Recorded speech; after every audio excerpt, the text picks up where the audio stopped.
With just days to go until the end of voting, our CBS News Battleground Tracker shows the presidential election shaping into a tight race in some key states. Surprise, surprise. President Trump and Democratic nominee Joe Biden are crisscrossing the country trying to get their message to voters. But what happens if the race ends up being so close that the two candidates tie in the Electoral College? Don't even want to think about that. We want to bring in Ben Sheehan right now. He's the author of the books OMG, WTF, Does the Constitution Actually Say? And OMG, WTF is gerrymandering. And he's going to tell us a little bit more about what an electoral college tie would mean and how it would be decided. Thanks. Good to see you. Thank you so much. If President Trump and Vice President Biden tie in the Electoral College, the House of Representatives decides the presidency and the Senate decides the vice president. So how do the voting processes in both chambers work? Sure. So you're going to have the electoral count actually happen on January 6th at 1 p.m., presided over by Mike Pence in front of a joint meeting of Congress. And if the two candidates were to tie, then it would kick it over to the House. Or if no one gets a majority of electoral votes and someone just gets a plurality, it would kick it over to the House. And so what would be unusual about this is that each state would get one vote. So they don't vote by representative, they vote by state. So meaning California's 53 representatives get one shared vote, Wyoming's one representative gets one vote. You need a full majority, 26, to win. And if the electoral votes were to be tied for vice president, it would kick it over to the Senate, and the Senate would choose, and you would need, every senator would vote, and you would need a full majority, 51 senators, to choose the vice president.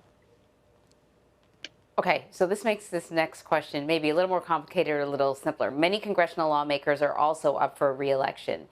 So who gets to vote in the event of a tie? Is it the current Congress member or whoever wins next week? Currently, the Democrats hold the House and Republicans hold the Senate, as you know. Would it be possible for the Senate and the House to choose a president from one party and then a vice president from another party? It is possible, and it would be the new Congress that would be making this decision, because the new congressional terms start on January 3rd at noon, and then 73 hours later they would be watching the votes be counted for president and vice president. So if you're worried about this happening, you should definitely pay attention to your Senate elections if you have them in your state, or you should pay attention to your House elections, because those are the people who would be participating in this process. In the event of a tie, which states are going to have the biggest impact on the tie-break vote? So right now in the House, you have a split delegation in Pennsylvania, 9 and 9, 9 representatives who are Democrats, 9 who are Republicans. So if one of those seats were to flip one way or another, it would dictate likely Pennsylvania's vote. Beyond that, you have 26 controlled Republican delegations and 23 controlled Democrat delegations. So it's very close in Michigan right now, because it's 7 Democrats, 6 Republicans, and 1 Libertarian. So if that seat were to flip one way or another, it could dictate Michigan's vote. And in Florida, actually, you have 14 Republicans and 13 Democrats. So one seat flipped in Florida could change Florida's vote in this process. So any states that have very sort of evenly split delegations, their House races becomes incredibly important in this process. So as you're talking, in my head, I'm going through like sort of all these odds. The odds of being struck by lightning, the odds of winning the lottery, the odds of a hole-in-one, considering I'm terrible at golf. What are the odds that something like this could happen? The odds are pretty low. We've only had the House choose the president twice in our history, in 1800 and in 1824. And we've only had the Senate choose the vice president once in 1836. So we're looking at quite a long period of time since this has happened. But I would argue a lot of things have happened in 2020 that haven't happened in a long time, or happened with low odds. So it's something to be prepared for. Something that has been happening, though, Ben, is we've seen President Trump in 2016 win the Electoral College, but not the popular vote. Is it likely that something like that could happen again? And President Trump wasn't the first one.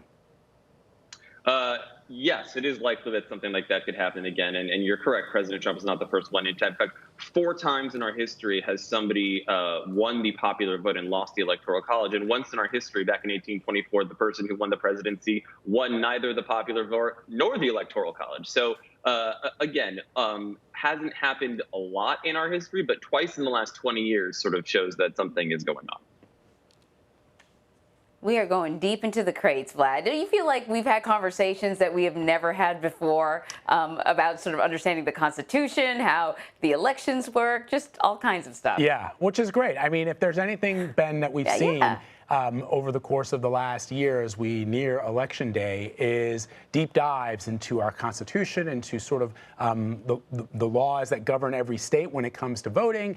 And if anything, people are going to be more informed, you hope. That's our goal here in the news business, to inform people, and hopefully they are being informed because this is so very new for us. And I think the pandemic has sort of sharpened the tools that we use to mine the Constitution and our state laws. Yeah, I totally agree. I think Ben, we're all looking at, No, go ahead. No, I was saying, I think we're doing this deep dive and kind of looking at the processes as they unfold in a way that we haven't before, and looking into the forgotten corners of history and seeing how we actually elect the president and vice president. And I honestly think that the Electoral College process that's going to unfold is going to be new to a lot of people. And I think that they're going to learn a lot about how we actually elect presidents and vice presidents in this country. So true. Ben Sheehan's got you covered because he's got a book all about this. Thank you so much, Ben. Thank you so much. You can read more. You can read more about all of this in Ben's book, OMG WTF. Does the Constitution actually